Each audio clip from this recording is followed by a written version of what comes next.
Buenas tardes.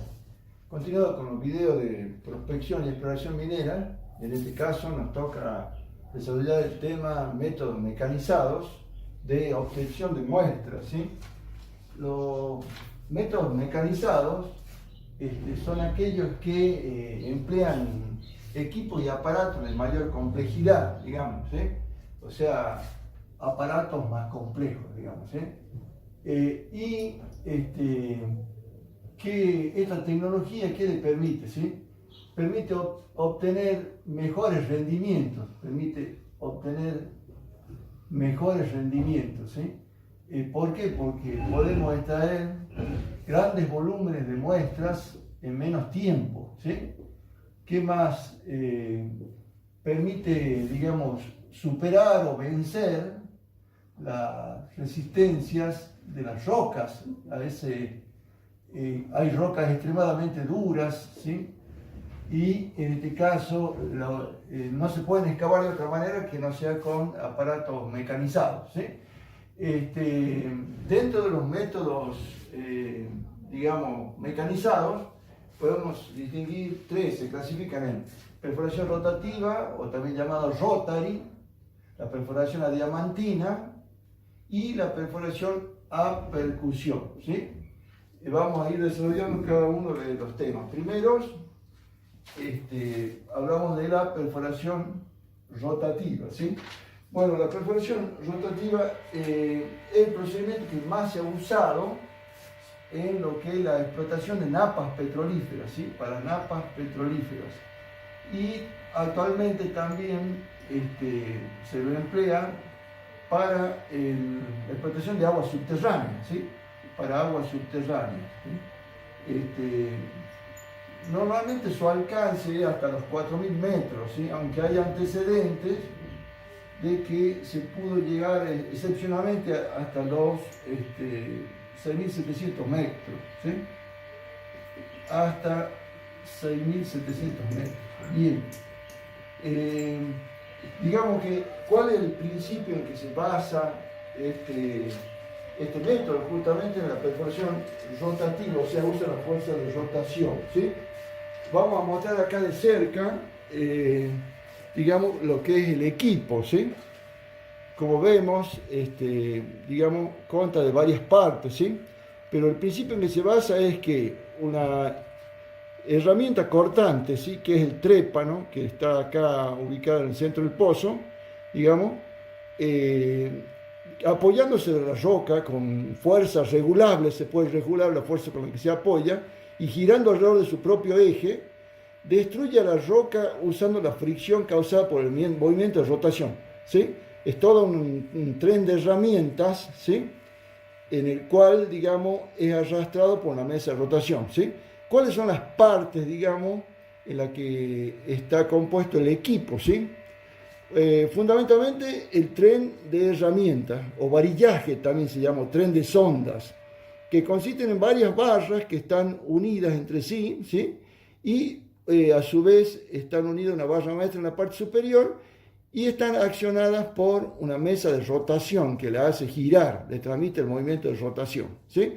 A su vez, digamos, hay una torre o derrick, que su función es sostener el tren de herramienta para permitir ingresar, digamos, las nuevas varillas. A medida que voy perforando y avanzando en la profundidad, voy acoplando nuevas barras de perforación, ¿sí? Y le voy dando la longitud adecuada. ¿Qué más tenemos? Tenemos la mesa de rotación con el motor, tenemos el cabrestante, que es un rodillo, un aparato que mediante un cable permite subir y bajar el tren de herramienta, y a su vez tenemos lo que sería la pileta de inyección, que es la pileta en donde se encuentra el lodo de perforación, y hay una bomba de lodo que succiona desde la pileta el lodo de inyección, que lo hace pasar a través de una manguera por la cabeza de inyección, y luego lo ingresa a través del tren de herramientas hasta el fondo, digamos, ¿sí? Digamos, la extracción de la muestra se realiza en forma continua. Es una característica importante. Acá ponemos que característica importante es que es un proceso continuo, extracción de muestra en forma continua, ¿sí? Continua, bien. ¿Por qué? Porque no hay que suspender, digamos, la perforación para extraer la muestra, ¿sí? ¿Por qué? Porque la muestra, digamos, ¿cómo se extrae la muestra? A través del lodo de inyección que entra por el interior de las varillas huecas, llega hasta el fondo de la perforación donde está el trépano y sale por los costados y se eleva por el espacio anular que queda entre el tren de herramienta y las paredes del pozo en estos dos espacios y lo va llevando a la muestra que está en forma de detrito mezclado con el lodo hacia la parte superior, ¿sí? A su vez, digamos, todo el tren de herramientas también consta de varias partes, ¿sí? Que la vamos a ir anotando acá para que se vean, digamos, el tren de herramientas, o varillaje también se llama, ¿sí? Está compuesto por, digamos, la varilla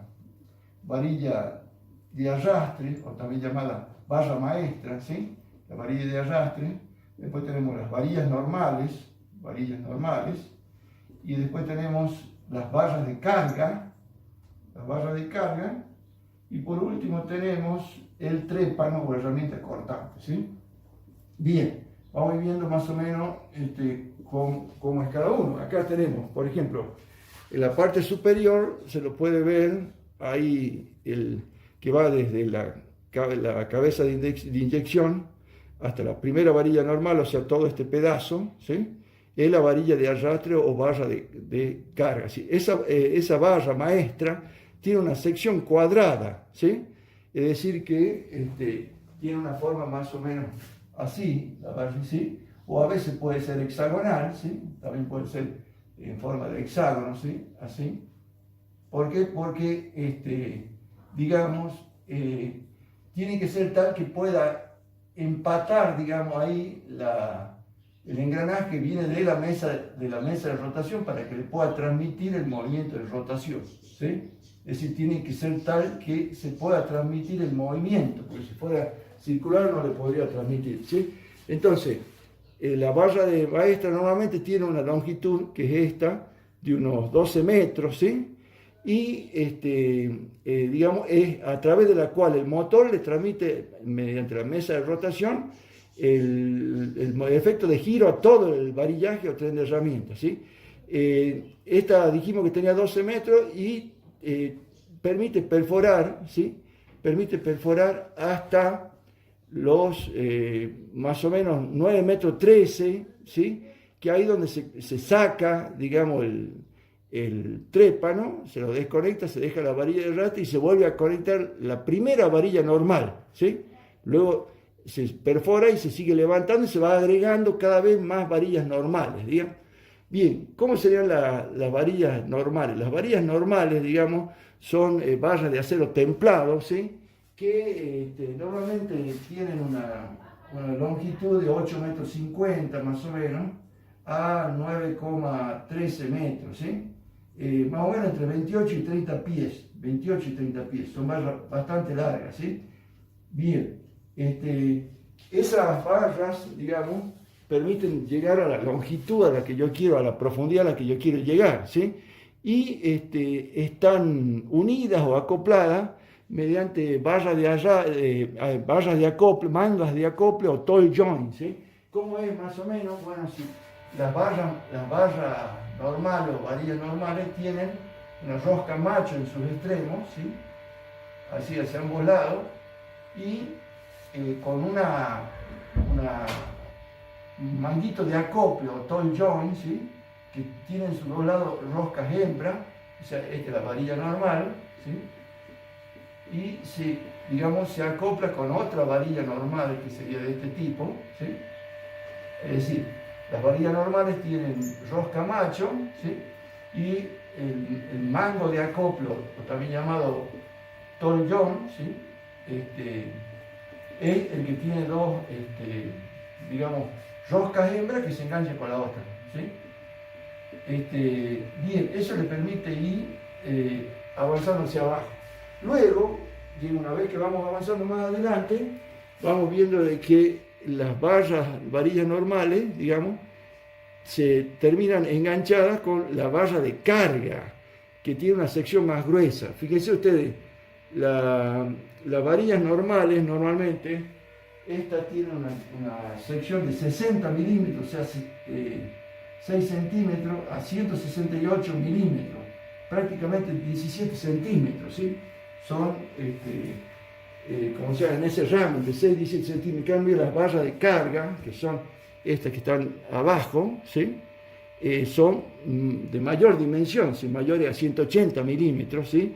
Y las barras de cargas, lo que tienen, la función es comunicarle peso, ¿sí? Darle mucho más peso al tren de herramientas para transmitir una presión sobre la roca que logre efectuar el desgaste. Normalmente hay en la columna de perforación de 50 a 100 metros de barras de carga, y uno va poniendo las barras de carga de acuerdo a la cantidad que necesita, de acuerdo a la presión que necesite para horadar la roca, ¿sí? Bueno, y finalmente termina en el trépano, ¿sí? Que es la herramienta cortante, ¿sí? El trépano hay de diferentes tipos, ¿sí? Mostramos acá algunos ejemplos. Por ejemplo, tenemos trépanos que son para rocas blandas, por ejemplo, los trépanos de láminas, ¿sí? O cola de pez, que son estos, puede ser de 2, 3 y 4 láminas, ¿sí? A medida que va girando va desgastando la roca, ¿sí? Pero generalmente es mucho más usado que eso, lo que se llama el tricono, que es el trépano más usado para la perforación rotativa, que consisten en 3 conos que están inclinados hacia adentro, ¿sí?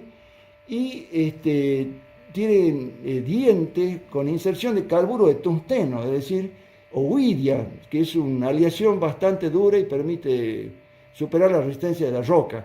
Los 3, digamos, conitos son dentados y giran, pero no convergen en un punto, sino que están ligeramente espaciados, ¿sí? Eso permite ir destruyendo la roca. Esta es una sección ya vista de perfil y esta vista de abajo, ¿sí?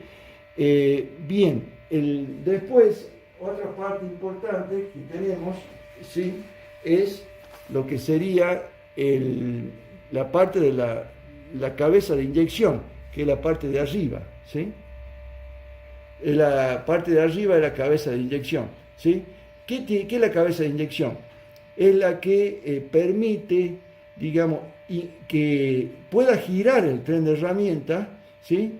Y no se enrede la manguera. ¿Por qué? Porque tiene 2 partes, una parte superior que es fija, que está unida a la manguera, y la parte de abajo que es móvil, que puede girar y está dentro de la cabeza de inyección. Hay una especie de rodamiento de bola que le permite a la barra de abajo girar y la parte de arriba estando quieta, ¿sí? Eso va a permitir, digamos, que todo el tren de herramientas gire y la manguera permanezca fija. Y a su vez, de la manguera pasamos posteriormente de la manguera va y toma directamente, pasa a través de la bomba de lodo, y de la bomba de lodo se extrae desde la pileta de inyección el lodo que tiene bentonita, ¿sí? Bueno, cuando el material extraído se saca, sale, llega a la boca de pozo y es arrastrado por la corriente a través de un decantador de muestreo, ¿sí? Ese decantador permite ir sedimentando los detritos del material arrancado. Generalmente se hace una clasificación, ahí hay tamices, ¿sí? Que hacen una clasificación. El material de más de 40 mallas, digamos, pasa para la pileta de inyección, ¿cierto? Y el resto se filtra para abajo, lo de menos de 40 mallas, ¿sí? Menos de 40 mallas se filtra para abajo, ¿sí? Y eso se toma como muestra, ¿sí? La muestra generalmente se toma de tipo gruesa, ¿sí? Bueno, hay una circulación constante del lodo por el interior del barra de perforación y sale por la parte de afuera y recircula permanentemente, y hay que seguir agregándole, digamos, bentonita cada tanto y agua, digamos, a la pileta de inyección. Bien. La perforación rotativa, ya para finalizar, mostramos de que, digamos, habíamos producido extracción, digamos, de la muestra que pasa por el interior del tren de herramientas del varillaje y va a parar, digamos, antes de entrar a la pileta a la pileta de inyección. Es recogida acá las muestras por digamos, decantadores de muestreo, ¿sí? Un ejemplo de un decantador sería este, por ejemplo. Digamos, la corriente arrastra el material destruido y va, de acuerdo a su peso y a su granulometría, se va depositando en diferentes compartimientos, y más o menos hay una clasificación granulométrica de acuerdo a los diferentes tamaños, ¿sí? 40 mallas para arriba, 60 para abajo, y de ahí tenemos el orden de los milímetros, etc. Bien, y también otro detalle importante es el trépano. ¿Cuál sería los diámetros? Normalmente el trépano tiene diámetros que van desde 125 milímetros, o sea, 12,5 centímetros, a 625 milímetros, o sea, 62,5 centímetros, ¿sí? Eso es lo que se refiere a perforación rotativa, que recordemos, la característica más importante es que la fuerza con que destruye la roca es justamente la rotación, es decir, el movimiento de rotación. Y que otra característica es que, digamos, la extracción de la muestra se realiza en forma continua, no se para en ningún momento. ¿Qué otro método más hay? Dijimos, el método de perforación diamantina y de percusión. ¿En qué consiste el método de perforación diamantina? ¿Sí? Normalmente tiene un alcance de hasta los 3.000 metros, digamos, y se usa para yacimientos tipo horizontales, yacimientos horizontales casi paralelos a la superficie, como puede ser, por ejemplo, los pórfidos de cobre, como un ejemplo debajo de la lumbrera, ¿sí? Otros también importantes son los mantos, tanto de hierro, ¿sí? Los mantos, ¿sí? De hierro o de óxido de aluminio y de otros elementos, ¿sí? Otros minerales oxidados. Bien,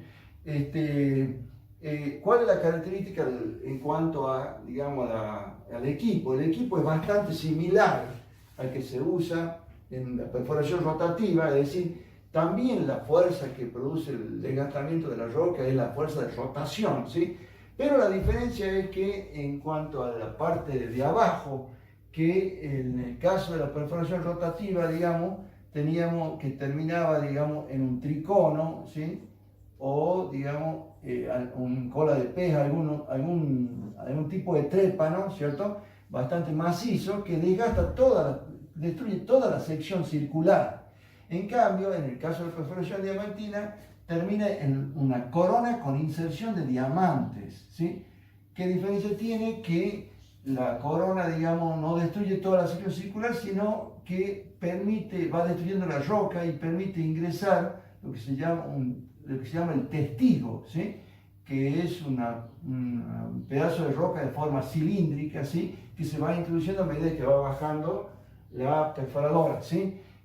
Por lo tanto, solo destruye el espacio, porque acá tenía las paredes del pozo, digamos así, solo destruye el espacio anular que hay entre la barra de herramienta y la pared del pozo, pero no destruye toda la sección circular. ¿Qué otra característica importante? Que bueno, que en este caso la muestra que se obtiene es el testigo, que es en forma sólida, ¿sí? Y en cambio, en el caso de la perforación rotativa, se obtiene muestra en forma de pulpa, ¿sí? ¿Qué otra característica distintiva tiene? Bueno, también, así como se usa en el rotary, digamos, lo que sería el lodo de inyección, en el caso de perforación diamantina, también se puede usar el lodo de inyección o también agua, ¿sí? Para que permita lubricar, ¿sí? Otra característica importante es que normalmente el avance en el rotary se produce con barras de carga, ¿sí? Acá también se usan, pero son de menos sección, ¿sí? Acá estamos hablando de 37 milímetros, ¿sí? A 60 milímetros, ¿sí? En cambio, en este otro, digamos, perdón, el 37 a 160 milímetros. En cambio, estos son mucho más grandes, de 60 milímetros a 168 milímetros, ¿sí? Y lo que es el trépano en sí mismo es mucho más grande, digamos, de 125, esas son las barras, y el trépano en 125, digamos, a 625 milímetros. O sea que es mucho más grueso el trépano en este caso que lo que sería la corona en este caso, que es mucho más fina, ¿sí? En cuanto a lo que es la fuerza de empuje, puede ser por el peso, pero en el caso de la perforación diamantina, se usa para ayudar a un dispositivo mecánico hidráulico que le transmita también a la parte, algo mecanizado que se encuentra acá arriba. Es bastante similar, digamos, la torre, digamos, el tren de herramienta, ¿sí? Pero la diferencia es que también tiene un dispositivo que le transmite un movimiento de percusión, es decir que aparte del peso de la roca, del peso del tren de herramienta, se ayuda también para perforar con el movimiento de percusión producido por un dispositivo hidráulico o mecánico, ¿sí? ¿Qué otra cosa es importante acá?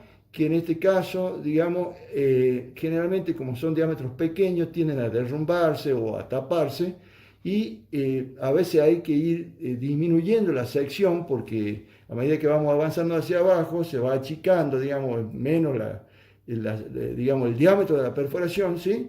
Y hay que, digamos, entubar. ¿Para qué? Para evitar los derrumbes, ¿sí? El entubamiento está previsto para todos los diámetros, excepto para el diámetro más chico, que es de 37 milímetros, ¿sí? Digamos que es bastante usado en los que hay yacimientos horizontales y también en el caso de minería, pero solamente para tomar muestras, para saber el estado en que se encuentra la roca en cuanto a la presencia de fallas, digamos, o diaclasa, ese tipo de estructuras, ¿sí? Ese sería lo que sería la perforación diamantina. ¿Cuál es la característica más importante de la perforación diamantina? También que comparada con lo que es el rotary, también hace, digamos, una extracción en forma continua, solo que se diferencia en lo que se refiere al estado en que se halla la muestra. En el caso de la diamantina es sólida, que es el testigo, ¿sí? Y en el caso del rotary, digamos, es el estado de pulpa. Y finalmente habría que decir que el testigo va ingresando porque tiene un anillo tronco cónico, es decir, si uno ve la sección sería una cosa así, ¿sí? Y ahí va ingresando el anillo y cada tanto se lo sube y se le hace un giro brusco para que se corte ese material que tiene forma de cilindro y que es el testigo, que normalmente sirve para hacer el análisis mineralógico, etc., y determinar las características de la roca. ¿Sí? Vamos a completar los procedimientos de perforación, ¿sí? Que habíamos clasificado en la perforación rotativa o rotary, la perforación a diamantina o con corona de diamante y la perforación a percusión. En este caso vamos a hablar de la perforación a percusión, ¿sí? Digamos, ¿cuál es la aplicación fundamental? Es para rocas duras y quebradizas, ¿sí? Porque la fuerza que se aplica es la fuerza producida por el movimiento de percusión, o sea, por impacto, ¿sí? Por tanto, la roca tiene que ser dura, y que dura en el sentido de que no rebote, que no sea plástica, blanda, y que se pueda quebrar, ¿sí? Dura y quebradiza. ¿Cuál es el principio de funcionamiento de este método? ¿Sí? Una herramienta cortante, ¿sí? Que es el trépano, ¿sí? Ahí vemos, ¿sí? Produce, digamos, se deja caer, ese trépano se deja caer suspendido de un cable, ¿sí? En forma reiteradamente, mediante un movimiento de vaivén, ¿sí? Y está accionado por un motor excéntrico que le transmite ese movimiento de vaivén que sube y baja y termina por su propio peso y el impacto termina por fragmentar la roca y destruirla, ¿sí? Produciendo un detrito que posteriormente debe ser extraído para poder continuar con la perforación, ¿sí? ¿En qué consiste, digamos, cuáles son las partes o componentes de ¿cómo se llama? El método, ¿sí? Sería, fundamentalmente tenemos por un lado, tenemos en el interior del sondeo, la herramienta cortante que es el trépano, que es un buril sencillo, ¿sí? Digamos, que tiene una longitud de 1 metro, 1,50 m, ¿sí? Que tiene una pequeña barra de carga o que le da peso en la parte superior, ¿sí? Y el que produce el impacto y la destrucción del material, ¿sí? A su vez, este buril, ¿sí? O trépano está suspendido por un cable que es bastante grueso, ¿sí? Y digamos, ese cable lo permite subir y bajar al trépano, ¿sí? A su vez, el cable, ¿sí? Está unido mediante un atalaje rotativo, así, mediante poleas, digamos, poleas móviles, ¿sí? Un sistema de polea móvil que transmite el movimiento de vaivén, ¿sí? Y está accionado por un motor excéntrico que se llama balancín, que es el motor que está acá, ¿sí? ¿En qué consiste el motor excéntrico? Bueno, lo que hace es transmitir mediante un eje de rotación horizontal, hace girar lo que sería el equivalente en un vehículo a lo que sería el cigüeñal, porque tiene un sistema como de biela cigüeñal, ¿sí?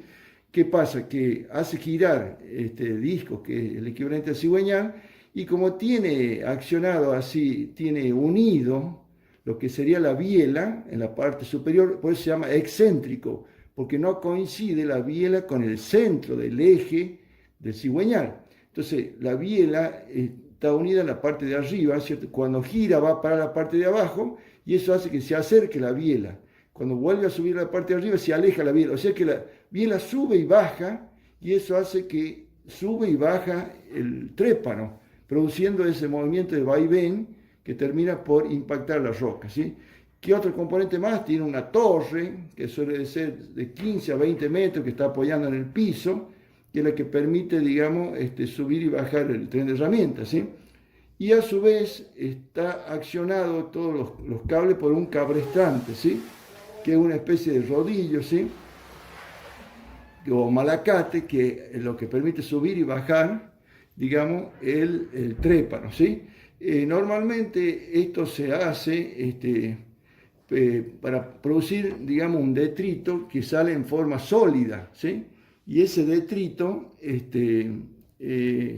digamos que tiene que ser extraído en forma discontinua, es decir, cada tanto se perfora, se para la perforación y se extrae el detrito para que permita seguir avanzando, ¿sí? Para la extracción del detrito se puede introducir algunas cucharas, ¿sí? Aunque últimamente se están introduciendo otros componentes, como ser que tenemos acá, que sería una cuchara de válvula. La cuchara de válvula es una especie de cilindro con una válvula en su parte inferior que al llegar al fondo del pozo, por la acción de la presión del material, se introduce adentro de la cuchara y al levantarlo la válvula baja y tapa la parte de abajo. Le permite quedar, digamos, entrampada ahí la muestra, se sube hacia la parte superior y se descarga en superficie y se lo vuelve a introducir así hasta sacar toda la muestra. ¿Qué, digamos, desventaja importante tiene? Que es un método discontinuo. ¿Discontinuo en qué sentido? De que tenemos que perforar una cierta cantidad de cierta distancia, suspendemos y extraemos, digamos, el material y después seguimos perforando. O sea que, digamos, el alcance tampoco es muy grande, ¿sí? Normalmente se puede perforar hasta 1.500 metros y en caso excepcional hasta 3.000 metros, ¿sí? Y además hay que tener la precaución de ir entubando. En algunos casos es necesario disminuir la sección porque se entorpece cuando el detrito empieza a ocupar el espacio y va achicando la sección y es necesario, digamos, elegir un trépano de menor dimensiones, ¿sí? Y por lo general hay que entubar para evitar el derrumbe, ¿sí? Es un método que se usó mucho en Pensilvania, en Estados Unidos, pues se llama método de cable o método Pensilvania, ¿sí? El método de percusión, ¿sí? Pero prácticamente cada vez se está dejando de usar más, ¿cierto? Y se usa más el método de rotación o de perforación de diamantina, ¿sí? Esto sería en cuanto a lo que es perforación y percusión, ¿sí? Y ahí terminaremos la parte de perforación.